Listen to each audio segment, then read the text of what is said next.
Hello, अस्सलाम वालेकुम।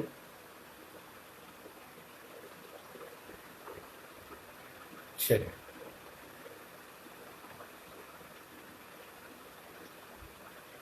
चलिए फिर आज का लेक्चर शुरू करते हैं, डायरेक्ट टॉपिक पे आते हैं।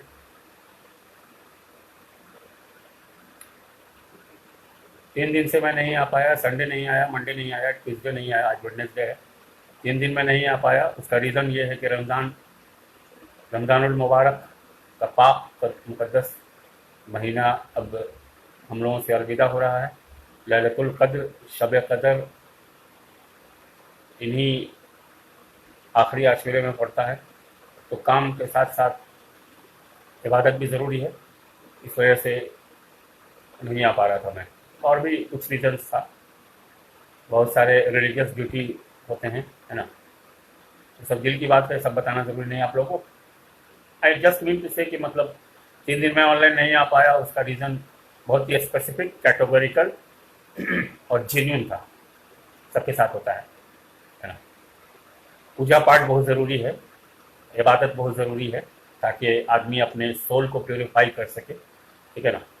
बाकी तो काम ज़िंदगी भर लगा हुआ है, काम कौन नहीं करता, सब करता है। कोई इंसान पैदा हुआ है तो काम ही करने के लिए पैदा हुआ है ना। इंसान जानवर सबका काम बटा हुआ है, सब लोग अपना अपना काम करता है, आप लोग भी करते होंगे, है ना। चलिए ठीक है, तो फिर डायरेक्ट टॉपिक पर आते हैं। वो electronic defect, physical defect, spot के डिफेक्ट, मेटल एक्सेस डिफेक्ट और मेटल डिफिशिएंसी डिफेक्ट, है ना। सब कुछ have been completed in efficient manner, किसी को कोई दिक्कत नहीं होगा, क्योंकि मेरे पास कोई क्वेरी नहीं आया, ना इनबॉक्स में आया, ना कमेंट बॉक्स में आया। तो आई होप कि everybody have this in a much more efficient manner and there would be no problem, and there would have been no problem as far as the matter of previous lectures are concerned. So let's move on. Okay, चलिए फिर आगे चलते हैं। शुक्रिया sir, शुक्रिया, आपको भी बहुत बहुत मुबारक हो, आपको भी एडवांस में ईद की मुबारकबाद में देता हूँ।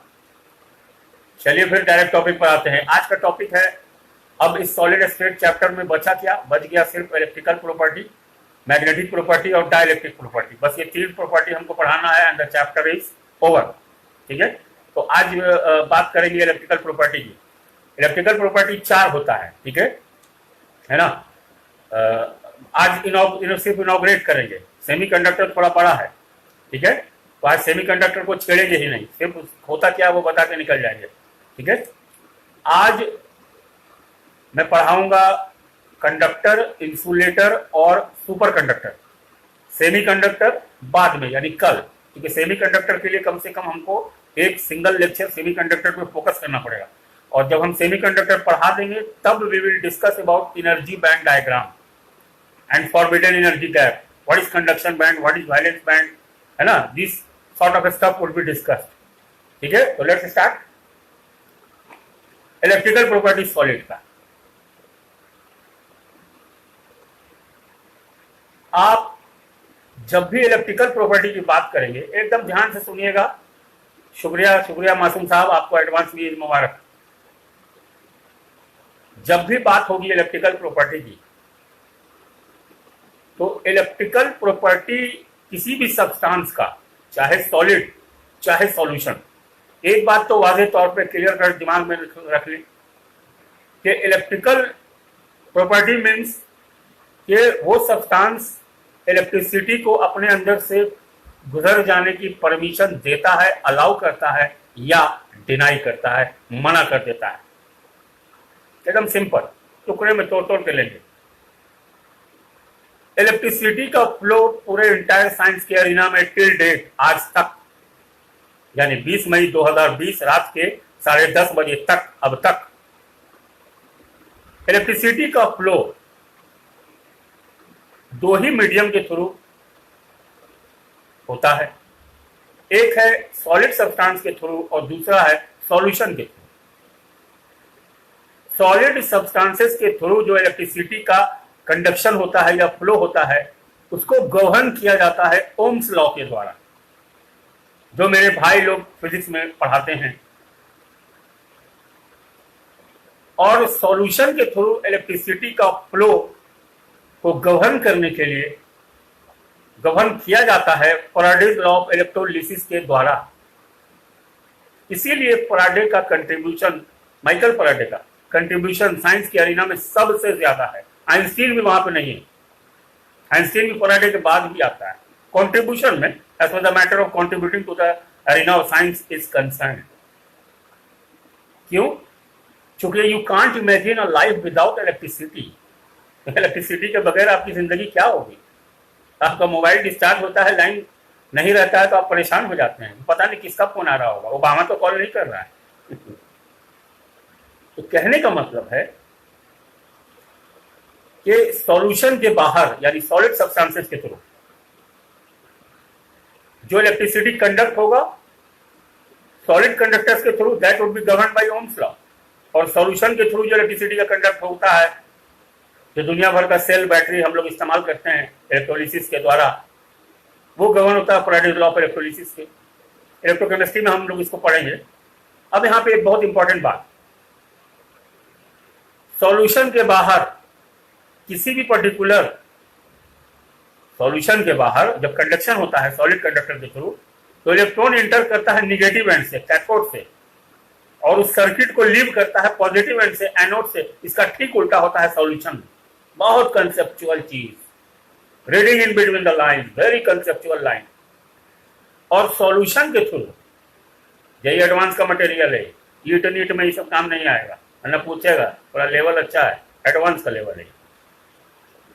और सॉल्यूशन में ठीक इसका उल्टा, electrons will enter into the circuit from positive and that is anode and leave the circuit from negative end that is cathode। सब आएगा इलेक्ट्रोकेमिस्ट्री। अब कोई सॉलिड सब्सटेंस की इलेक्ट्रिकल प्रॉपर्टी, किसी पर्टिकुलर सॉलिड सब्सटेंस की electrical property will be decided just on the fact that whether that particular substance allows the passage of current or denies the passage of current, allows or denies, or whether that particular substance allows the passage of current through them or clearly denies the passage of current through them, or they are confused whether to allow or whether to deny। I will explore this when we will have the semiconductor। ठीक है? तो basically electric field होता क्या है? Electric field is like के जैसे electron से भरा हुआ फील्ड है। दशहरा में दुर्गा पूजा के 10वीं को विधिवत रूप से गाजे बाजे के साथ दुर्गा मां की शोभा यात्रा निकलती है। तमाम लोग उसमें जय माता दी, जय माता दी, जय माता दी, जय माता दी, जय माता दी चिल्लाते हुए, मतलब चिल्लाते हुए नहीं, मतलब उसका उच्चारण करते हुए उस शोभा यात्रा में जाते हैं और माँ दुर्गा देवी का विसर्जन होता है, विदाई होती है उनकी। तो ये जो जय माता दी लोग चिल्लाते हुए या उच्चारण करते हुए, चैंटिंग करते हुए जो उस शोभा यात्रा में जाते हैं, तो लोग कहते हैं कि देखो माँ दुर्गा के भक्त लोगों का फील्ड है, माँ दुर्गा के भक्त लोग जा रहे हैं माँ की विदाई के लिए, माँ की विदाई कराने जा रहे हैं, माँ तो गंगा मैया में विसर्जित करने जा रहे हैं, लोग बोलते हैं ना। तो वो दुर्गा माँ के भक्तों का फील्ड है, वो दुर्गा माँ के भक्तों का फील्ड है। और किसी रास्ते से वो गुजर रहे हैं तो कभी कभी विवाद होता है, तो उस रास्ते में लोग जाने नहीं देते हैं, तो दंगा फसाद होता है। हम लोग पेपर में पढ़ते हैं कि रास्ते के विवाद को लेकर के दंगा हुआ, फसाद हुआ। तो वो माँ दुर्गा के भक्तों का फील्ड। दूसरा एग्जाम्पल, मुहर्रम के 10 तारीख को ताजिया जुलूस निकलता है, उसमें भी लोग या हुसैन या हुसैन या हुसैन अल्लाह अकबर करते हुए जाते हैं। ठीक है, वो इमाम हुसैन के दीवानों का जुलूस है, वो नबी करीम रसूल सल्लल्लाहु अलैहि वसल्लम के नवासे के दीवानों का फील्ड है वो। तो लोग कहते हैं कि देखो इमाम हुसैन के दीवाने जा रहे हैं, उनके उस इमाम हुसैन के दीवानों का फील्ड है। इसी तरह से तमाम इलेक्ट्रॉन किसी इलेक्ट्रिक फील्ड में, तमाम इलेक्ट्रॉन एक जुलूस की शक्ल में जा रहा होता है, और जैसे वहां जय माता दी का उच्चारण हो रहा है और यहाँ या हुसैन नारे तकबीर अल्लाह अकबर का उच्चारण हो रहा है, बिल्कुल सिमिलरली वहां उच्चारण होता है चलो बुलावा आया है, बिजली ने बुलाया है, अब प्रेम से बोलो जय बिजली की, और सारे बोलो जय बिजली की, यानी जय इलेक्ट्रिसिटी। बहुत मजाहिया तौर पे एकदम मतलब हंसी मजाक के दायरे में मैं समझाने की कोशिश कर रहा हूं ताकि मजा भी आए और समझ में भी आए। बाकी किताब में तो सब लिखे हुआ है, तो मेरे पास काय के लिए आया, घंटा के लिए वही किताब, ये बात हम तुमको बताएंगे तो फिर मतलब क्या हुआ टीचर के पास? टीचर के पास जाने का मतलब है something new, something fresh, something very innovative kind of things, है ना, enable to make you understand in much more simpler efficient manner. Okay, चलिए, तो सारा इलेक्ट्रॉन जो है चिल्लाते हुए अपने जा रहा है कि भाई जय बिजली की, या चलो बुलावा आया है, बिजली ने बुलाया है, प्रेम से बोलो जय बिजली जय electricity. Coming back to the topic, है ना, देखिए अब उस इलेक्ट्रॉन से भरा हुआ फील्ड यानी इलेक्ट्रिक फील्ड, उस इलेक्ट्रॉन से भरा हुआ फील्ड, फिर मेरे कोई फिजिक्स के भाई बुरा नहीं मान जाएगा, कहा कि फिजिक्स में लोग ट्रांसफॉर्मर पढ़ाते हैं और जब हम साल्ट ब्रिज पढ़ाते हैं इलेक्ट्रोकेमिस्ट्री में तो लड़का हमसे पूछता है कि सर साल्ट ब्रिज या ट्रांसफॉर्मर क्या काम करता है, तो हम उसको बोलते हैं कि वही काम करता है जो रेलवे प्लेटफॉर्म करता है। दोनों का काम है जंक्शन पोटेंशियल मेंटेन करो, वोल्टेज ड्रॉप को रोको। इससे ज्यादा बेहतर समझ में आता है मेरे हिसाब से, इसमें बुरा मानने की बात नहीं, इंजॉय कीजिए, हर का अपना अपना पर्सपेक्टिव है, ठीक है ना, इसको एंजॉय कीजिए। चलिए, हम भी आपसे बहुत कुछ सीखते हैं, आप भी हमसे बहुत कुछ सीख सकते हैं, हम दोनों मिलकर के तीसरे किसी के पास चलते हैं, वहां से कुछ सीखेंगे। सीखने का उम्र तो जिंदगी भर है ना, लाइफ तो टीचिंग के लिए ही है, सीखने के लिए, लर्निंग के लिए। लाइफ क्या है? Learning experience, full of experiences, some may be good, some may be bad, but it is basically to learn something new। हम लोग कोई रॉकेट साइंस थोड़े पढ़ा रहे हैं यार, 11th 12th का इंटर का फिजिक्स केमिस्ट्री पढ़ा रहे हैं, तो उसमें कौन बड़ा मामला है? हम लोग आइंस्टीन के रिश्तेदार थोड़ी हो रहे हैं। बढ़िया से पढ़े हैं तो बढ़िया से पढ़ा देंगे, अच्छे से नहीं पढ़े हैं तो वही शॉर्टकट मारेंगे, सिंपल तो है। चलिए, तो कहने का तात्पर्य है कि electric property of any solid decided on the basis of the nature of love or hate relationship with that applied electric field। क्या वो उस इलेक्ट्रिक फील्ड से मोहब्बत करता है या वो उस इलेक्ट्रिक फील्ड से नफरत करता है, ठीक है। तो अगर कोई पर्टिकुलर सॉलिड सब्सटेंस, अगर कोई पर्टिकुलर सॉलिड सब्सटेंस अपने अंदर से, अगर कोई पर्टिकुलर सॉलिड सब्सटेंस अपने अंदर से किसी अप्लाइड इलेक्ट्रिक फील्ड को गुजर जाने की परमिशन दे देता है, तब उस सब्सटेंस को हम बोलते हैं कंडक्टर। अब गुड कंडक्टर और बैड कंडक्टर इस सब में हम बिलीव नहीं करते हैं, either conductor either non conductor, simple तो है, आइदर आपका पेट साफ हुआ या नहीं हुआ, क्लियर है, कोई दिक्कत चलिए, तो कहने का मतलब कि अगर कोई पर्टिकुलर सॉलिड सब्सटेंस के ऊपर जब कोई इलेक्ट्रिक फील्ड अप्लाई किया जाता है और अगर वो उस इलेक्ट्रिक फील्ड को अपने अंदर से गुजर जाने की, पास करने की, पैसेज की परमिशन दे देता है, तब उस सब्सटेंस को हम बोलते हैं कंडक्टर, ठीक है। और अगर कोई सब्सटेंस उस अप्लाइड इलेक्ट्रिक फील्ड को अपने अंदर से गुजर जाने की परमिशन नहीं देता, तब वो सब्सटेंस इंसुलेटर कहलाता है या नॉन कंडक्टर कहलाता है, ठीक है। और अगर कोई सब्सटेंस के थ्रू जब कोई इलेक्ट्रिक फील्ड गुजर रहा है तो वहां पे कोई रोकने टोकने वाला है ही नहीं, कोई रेजिस्टेंस है ही नहीं, तब कहलाता है सुपर कंडक्टर। और अगर कोई सब्सटेंस किसी इलेक्ट्रिक फील्ड को एब्सोल्यूट जीरो पर गुजर जाने की परमिशन नहीं देता है, लेकिन टेम्परेचर जब आप उसका बढ़ाते हैं तब हल्का फुल्का कंडक्शन करना शुरू करता है, तब उसको बोलते हैं कंफ्यूज कंडक्टर यानी superconductor, sorry confuse conductor और semiconductor, sorry superconductor नहीं, सेमी कंडक्टर, कंफ्यूज कंडक्टर और सेमी कंडक्टर, ठीक है। अब आप जानते हैं कि कंडक्टर की जब भी बात आएगी, semi conductor will be discuss tomorrow, अब तो सुपर कंडक्टर भी कल ही डिस्कस होगा क्योंकि अब मेटल का कर्नल वाला बात बताएंगे, उसमें टाइम लगेगा। आज सिर्फ इंसुलेटर और कंडक्टर, कल बात होगी सुपर कंडक्टर की और सेमी कंडक्टर की। वीडियो ज्यादा लंबा नहीं खींचेंगे। तो आपके दिमाग में जब भी कंडक्टर नाम आता है, आप जब भी कंडक्टर की बात सोचते हो, आपके दिमाग में आपको अचानक से आपके दिमाग में आया कंडक्टर, पहला जो वर्ड आपके सामने आता है वो है मेटल। जैसे ही आपके दिमाग में कंडक्टर की बात आती है तो पहला जो वर्ड आपके दिमाग में पैदा होता है वो है मेटल, क्योंकि दोनों एक दूसरे के लिए बने हैं। कंडक्टर और मेटल लैला मजनू है, चीर फरहात है, रोमियो जूलियट है।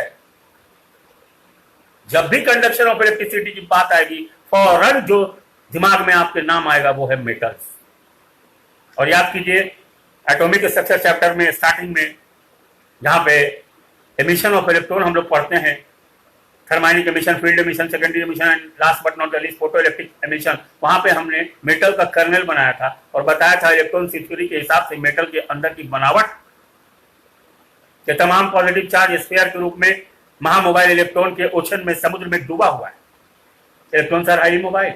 यही कारण है for this kernel of metal, ठीक है, यही रीजन है कि metals are not only conductors of electricity, actually they are extraordinary conductors of electricity. जबरदस्त पूरा चार्ट है, जिसको पढ़ते हैं हम लोग पीरियडिक टेबल वाले चैप्टर में, पीरियडिसिटी में, कि किसकी कंडक्टिविटी सबसे ज्यादा हाई है, किसकी कम है, किसकी उससे कम है, एक्सेट्रा एक्सेट्रा। तो मेटल्स की कंडक्टिविटी सबसे ज्यादा हाई है। उसका रीजन क्या है? इलेक्ट्रॉन थ्योरी के हिसाब से जो कर्नल है उसका मेटल का अंदर का, दुनिया भर का। आप जब शिफ्ट करते हैं कहीं तो आपको लेबर की जरूरत पड़ती है सामान ढोने के लिए। मान लीजिए आप फ्लैट शिफ्ट कर रहे हैं, घर शिफ्ट कर रहे हैं, तो पटना के कुछ इलाके में आप जाएंगे तो वहां 6 बजे सुबह में से लेकर 8 बजे सुबह में आपको मालूम है कि 2 घंटा यहाँ पे कम से कम 500 मजदूर बैठा रहता है, 500 लेबर बैठा रहता है कि कोई आएगा हमको तो काम की बात करेगा तो हम जाएंगे उसके साथ काम करने के लिए। सबको पता है ये बात। तो वो कंडक्शन करता है अपना सामान ढोने का, मूवर्स एंड शेकर्स वाला काम करता है। तो उसी तरह से मेटल सिर्फ इलेक्ट्रिसिटी का बेहतरीन कंडक्टर है, ठीक है, और मेटल्स मैलिएबल है, डक्टाइल है, सब बता चुके हैं। यही कारण है कि जरा सा, चूंकि उसके अंदर सारा इलेक्ट्रॉन मोबाइल है, यही रीजन है कि जरा सा एनर्जी सप्लाई कीजिए तो तुरंत इलेक्ट्रॉन फुर से बाहर निकल जाता है। क्या है? जरा सा एनर्जी सप्लाई कीजिए। एनर्जी सप्लाई करने का मतलब क्या है? मुक्का मारिए, तमाचा मारिए, हैमर मारिए, हथौड़ी मार दीजिए मेटल के टुकड़ा पर, तो देखिएगा चिंगारी निकलेगा। व्हाट इज दैट चिंगारी? दैट चिंगारी एमिटेड इलेक्ट्रॉन, इजेक्टेड इलेक्ट्रॉन, भाग्ड इलेक्ट्रॉन। दैट्स व्हाई 4 तरह का एमिशन आप पढ़ते हैं। थर्माइनिक एमिशन, हीट सप्लाई किया, भागा एगो पराग से, thermionic emission. Electric field apply किया, इलेक्ट्रिक फील्ड अप्लाई किया तो इलेक्ट्रॉन से भरा हुआ फील्ड। आप देखते होंगे कि बारात वगैरह जाता है या कोई जुलूस वगैरह जाता है तो तुरंत जो है, खास करके औरतों को, लड़कियों को देखिएगा कि तुरंत बालकोनी से झांकेगी। खास के बारात रहेगा तो तब तक बारात नहीं जाएगा, तब तक 33,000 लड़की अपने बालकोनी से आधा लटकी हुई है, बल्कि मर का नहीं वही रहेगी। ये क्या है? ये एमिशन ऑफ इलेक्ट्रॉन है due to the applied electric field. ये एमिशन ऑफ लड़की from its room to the balcony due to the supply of बारात का फील्ड।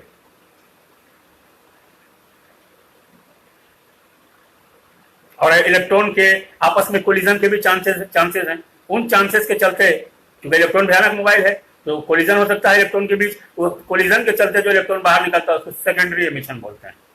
अब फोटोन जब सप्लाई कर दिया आप, कोई एक्सरे टाइप का इलेक्ट्रोमैग्नेटिक रेडिएशन उसको इंसिडेंट करा दिए उस मेटल के क्लीन सरफेस के ऊपर, तब भी तो एनर्जी मिल गया यार। ये डायरेक्टली प्रोपोर्शनल टू नो या ये डायरेक्टली प्रोपोर्शनल टू 1/λ, तो फिर इलेक्ट्रॉन बाहर निकल गया। तो आते हैं टॉपिक पर, बात निकली तो रिकैप मार दिया। चूंकि एग्जाम भी होना है नीट का और IIT मेंस का, तो सॉर्ट ऑफ कंसेप्ट फायदा ही करेगा। चलिए, तो electrons are conductors of electricity. जब भी बिजली की बात होगी, इलेक्ट्रिसिटी के फ्लो की बात होगी सॉलिड कंडक्टर के थ्रू, तो पहला नाम जो आपके दिमाग में आएगा वो है metal. Metal are great conductors of electricity. Metals का टेम्परेचर आप बढ़ाएंगे तो कंडक्टिविटी घट जाएगी। अब क्यों घट जाएगी इसको समझिए। फिर से इलेक्ट्रॉन की थ्योरी में जाइए, मेटल के बनावट में जाइए, मेटल के इनसाइड कर्नल में जाइए, जहां मैंने कहा कि मेटल्स के inside the kernel of a metal all the positive charges in the form of spheres are immersed, are embedded in a sea of mobile electrons. तमाम पॉजिटिव चार्ज स्फीयर के रूप में इलेक्ट्रॉन के महासमुद्र में डूबा हुआ है। जैसे ही आप टेम्परेचर बढ़ाएंगे मॉलिक्यूलर वाइब्रेशन बढ़ेगा, मॉलिक्यूलर वाइब्रेशन बढ़ेगा तो पॉजिटिव चार्ज स्फीयर के रूप में मौजूद है, मॉलिक्यूलर वाइब्रेशन बढ़ा तो मॉलिक्यूलर वाइब्रेशन जैसे ही बढ़ेगा तो जो फास्ट मूविंग इलेक्ट्रॉन है अंदर में मोबाइल इलेक्ट्रॉन है उसके रास्ते में हिंड्रेंस मतलब रुकावट पैदा होगा और रुकावट को हम कहते हैं रेजिस्टेंस।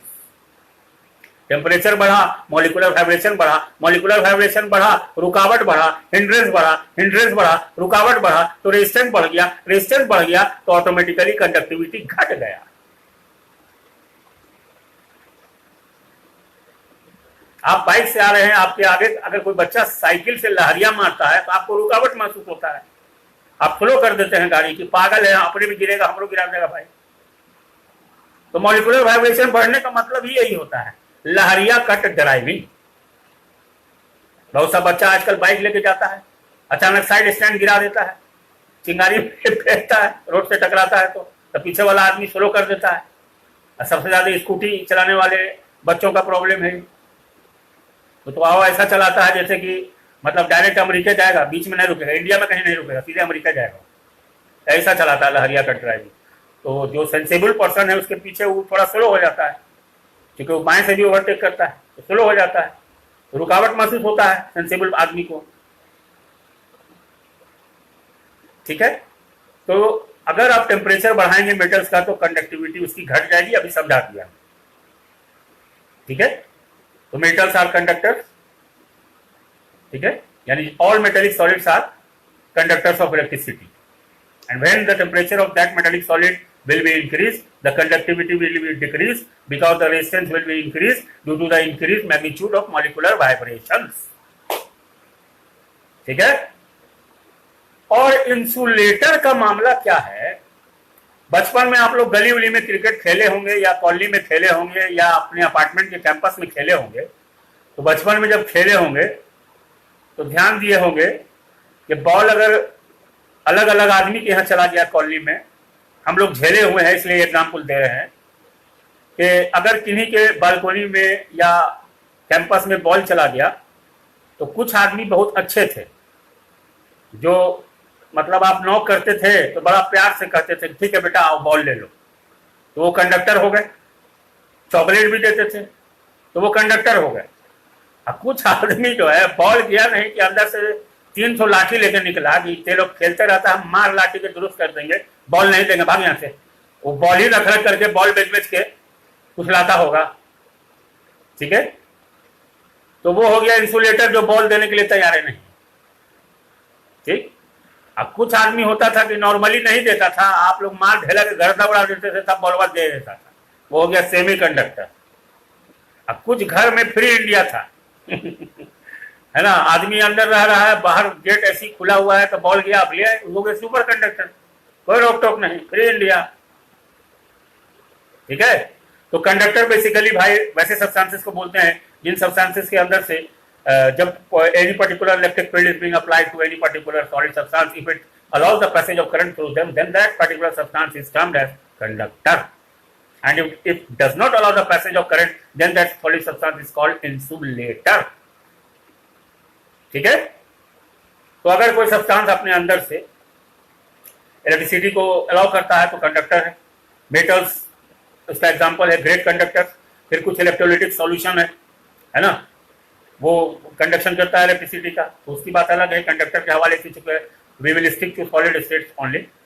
और इंसुलेटर वैसे सब्सटेंसेस को बोलते हैं जिन सब्सटेंसेस को जब कोई पर्टिकुलर इलेक्ट्रिक फील्ड आप अप्लाई करोगे तो वो उस इलेक्ट्रिक फील्ड को अपने अंदर से गुजर जाने की परमिशन डिनाई करेगा, अलाउ नहीं करेगा, उनको हम बोलते हैं इंसुलेटर। सेमीकंडक्टर्स हम वैसे सब्सटेंसेस को बोलते हैं, है ना, they perfectly behave as insulator at absolute zero temperature, but at room temperature they start to, that is when you will increase the temperature of that particular substance, then that conducts a little bit of electricity. That's why we call semiconductor as confused conductor. और पिटावे वाला conductor, कंचापड़ा लाल करने वाला conductor, because normally they do not conduct electricity. But when you will increase the temperature, and by increasing the temperature, it signifies that you are supplying some sort of heat energy. You will mar peat, ठीक है? Then they will start to conduct a little bit of electricity. उसका example silicon और germanium में जो पढ़ाएंगे भी. फिर super conductor है, ठीक है? उसके अंदर रेजिस्टेंस कल बात करेंगे. ऐसे बोल लेते हैं एक लाइन. सुपर कंडक्टर को कोमेनलेंस ने डिस्क्राइब किया था. सुपर कंडक्टर वैसे सब नाम से बोलते हैं जो एब्सोल्यूट जीरो टेम्परेचर को जब अप्रोच करते हैं तो they start to behave as super conductor because resistance उनका भी जीरो होने लगता है. ठीक है, तो कल पढ़ेंगे हम लोग. ये हो गया. इसका एनर्जी बैंड डायग्राम भी आगे पढ़ेंगे. कंडक्शन बैंड, वैलेंस बैंड और फॉरवर्ड एनर्जी गैप के साथ पढ़ेंगे. तो आज कंडक्टर हो गया और इंसुलेटर हो गया. ठीक है, कोई दिक्कत नहीं होना चाहिए. इंसुलेटर का एग्जांपल बहुत सारा है. पेपर है, वुड है, बहुत सारा ऑर्गेनिक इनऑर्गेनिक सॉल्वेंट है.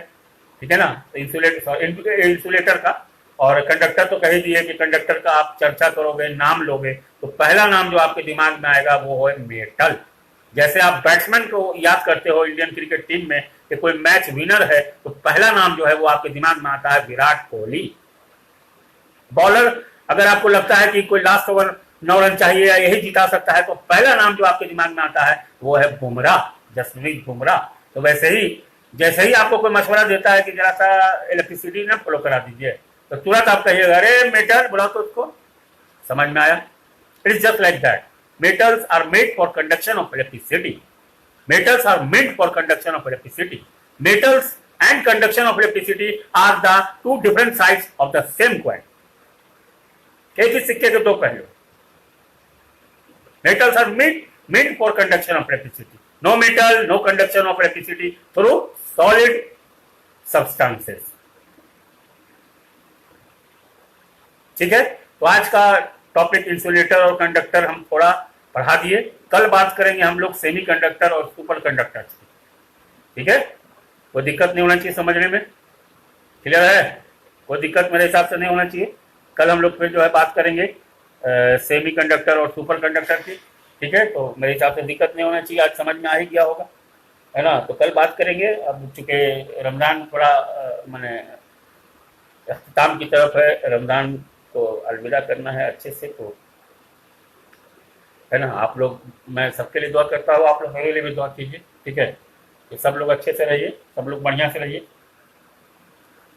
ठीक है ना. तो लगता है किसी को कुछ पूछना नहीं, अगर किसी को कुछ पूछना होगा तो do ask your queries and drop your queries in the inbox और थ्रू व्हाट्सएप. और you can also make comment on this particular video when I will be online again tomorrow. Then I will shoot those queries. Try to answer. Okay? So take care. खुदा हाफिज for no. ठीक है, सब लोग अच्छे से रहिए, बाहर कम निकलिए. फिर से रिपीट करते रहिए. एक बात और, ईद की थोड़ा छूट मिला है, मार्केट खुल रहा है.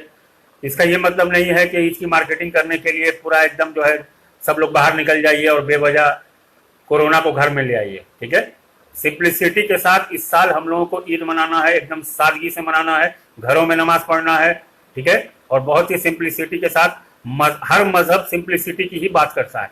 कोई भी मजहब हो, हमारा मजहब हो, इस्लाम धर्म हो, इस्लाम मजहब हो, हिंदू धर्म यानी सनातन धर्म हो, या क्रिश्चियनिटी हो, या सिख धर्म हो, तमाम धर्म यही सिखाता है सिंप्लिसिटी यानी सादगी.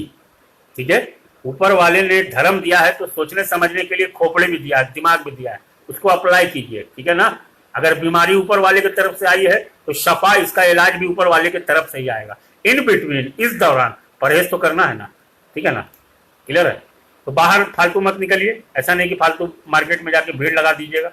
मार्केट में जाके भीड़ लगाइएगा तो मीडिया बैठा ही हुआ है बोलने की हमको जरूरत नहीं है ना. चलाता रहेगा बाजार डेली. इसलिए मेरे हिसाब से सादगी से घर में मनाइए ईद. कम निकलिए. जो जरूरी है ट्रेडिशनल तौर पे उसको कर लीजिए, सेवई वगैरह हल्का फुल्का, है ना. ठीक है, मेन तो रमजान है, ईद तो एक दिन का मामला है, उसको सादगी से मनाइए. हम रिक्वेस्ट करते हैं तमाम बिरादरों से, तमाम लोगों से कि ईद को हम लोगों को सादगी से मनाना है, घर में नमाज पढ़ना है, सादगी से मनाना है. ठीक है वो. और अगर आपको बहुत आपके पास पैसा है, आपको लगता है कि you are very much able as the matter of your monetary aspects are concern, your physical मामला इज कंसर्न। तो अगर आपको ऐसा लगता है कि आपको ऊपर वाले ने नवाजा है ना, आपके पास सलाहियत है, मतलब दौलत बात सलाहियत है अगर आप, तो हम रिक्वेस्ट करेंगे आपसे, कर ही रहे होंगे आप लोग, हर इंसान करता है, क्यों नहीं करेगा, इस मौके पर नहीं करेगा तो कब करेगा। एक तो रमजान है, ऊपर से इतना बड़ा मसला है, प्रॉब्लम है कोरोना का, कोविड-19 का, और फिर बहुत सारे मजबूर लोग हैं हमारे आसपास।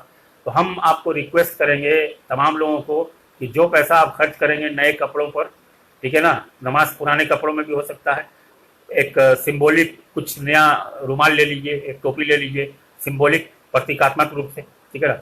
और मतलब मेरा कहना है कि अभी भूख से बहुत लोग परेशान हैं, कपड़ा से कहीं ज़्यादा इम्पोर्टेंट है। और ऐसे भी हदीस है कि मतलब अगर आपका पड़ोसी भूखा है तो आपको खाना मुंह से नहीं उतरना चाहिए। तो हमारे आसपास बहुत सारे लोग हैं, हम ये तो नहीं बोलेंगे कि हम क्या करते हैं, अगर हम बोल देंगे तो फिर जो करते हैं वो ज़ाया हो जाएगा। तो मेरा सब लोगों को मशवरा है कि ज़रूर कीजिए, अगर घर में कोई पुराना कपड़ा है जो आपके इस्तेमाल का नहीं है तो वो भी किसी ज़रूरतमंद को दे दीजिए, ठीक है। और खाना हो सकता है, पैसे से हो सकता है, जिस चीज़ से जो जो सलाहियत आपको ऊपर वाले ने दिया है, आप इस साल ईद सादगी से मनाते हुए, है ना, कुछ आपने अखराजात में, एक्सपेंसेस में कटौती करते हुए उन गरीब भाइयों को, बहनों को, बच्चियों को, बच्चों, अब इतना पीटी है, चप्पल नहीं है पैर में, क्या बोले हम यार, चप्पल नहीं है, बहुत सारे बच्चों के 5 साल 6 साल 7 साल, बड़ा देख करके मतलब दिल दुख जाता है। अब हम लोग सरकार तो है नहीं कि पूरे हिंदुस्तान का गरीबी दूर कर सकते हैं, पूरे हिंदुस्तान का गरीबी दूर करने के चक्कर में रहेंगे तो मालूम है कल से हम ही लोगों को मस्जिद के बाहर बैठना पड़ेगा या मंदिर के बाहर कटोरा लेके, तो वो तो हो नहीं सकता। तो कहने का मतलब कि जितना हम लोग कर सकते हैं, जो सलाहियत है, और मजहब तो अलाउ करता है ना 2.5%, तो थोड़ा उस परसेंटेज में थोड़ा और बढ़ा देंगे, उसमें क्या है, ठीक है ना। मेरे कहने का मतलब है कि सादगी से मनाइए प्लीज़, रिक्वेस्ट मेरी इल्तिजा है, सादगी से मनाइए, न तो मीडिया ताक में बैठा हुआ है। और दूसरा, अपने खर्च में कटौती करके गरीब जो आपके आसपास हैं, माजूर लोग हैं, मजबूर लोग हैं, उनकी हेल्प कीजिए, मदद कीजिए। और सिर्फ रमज़ान भर ही नहीं करना है, आगे भी करना है, ठीक है, ज़िंदगी भर कीजिए तो और अच्छा है, इसका आपको फल ऊपर वाला मालिक देगा, है ना, इसका फल तो आपको आखिरत में मिलेगा। तो करना चाहिए मेरे हिसाब से, ठीक है ना। मेरे कहने का मतलब है कि अगर हम पेट भर खाना खा रहे हैं, तो अगर मेरे अगल बगल में कोई है जो नहीं खा पा रहा है, तो मेरे हिसाब से तो बहुत, हमको तो रात भर नींद नहीं आएगा अगर मेरे बगल में कोई भूखा है, क्योंकि हम तो खाते हैं जम के, तभी ना इतना मोटा है। तो अगर हम खाते हैं तो भूख की शिद्दत को हम समझते हैं, तो उसके लिए भी तो भूख वही होगा ना। 2 आदमी के लिए भूख अलग अलग तो नहीं हो सकता है, अगर हमको भूख लगती है तो उसको भी तो लगती होगी।